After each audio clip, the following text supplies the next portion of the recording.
সেই বুঢ়ান সকলোকে আজি নৱবৰ্ষৰ শুভেচ্ছা জনালোঁ।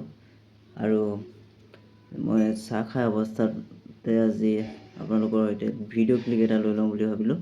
আৰু 2025 বৰ্ষৰ মোৰ বাবে যথেষ্ট ভাল বুলিয়ে ক'ব লাগিব। 2025 জানুৱাৰী মাহৰ 31 তাৰিখে মই এখন সৰু থুলমূলকৈ এখন চেলুন এখন অপেনিং কৰিলোঁ আৰু সেইখন এতিয়া চলাই আছোঁ আৰু সুন্দৰভাৱে চলিছে বুলি মই ভাবিছোঁ।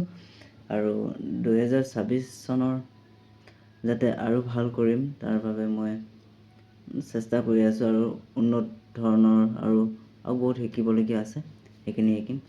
আৰু 2025 বৰ্ষৰ আজি এয়া লাষ্ট ছানডে আৰু 2026 পাবলৈ আৰু মাত্ৰ 3 দিন বাকী আছে।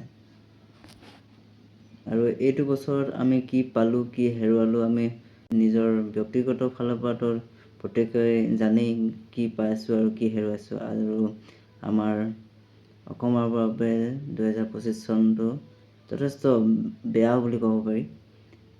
তথাপিও অহা যিটো বৰ্ষ আহিব সকলোৰে ভালে থাকক।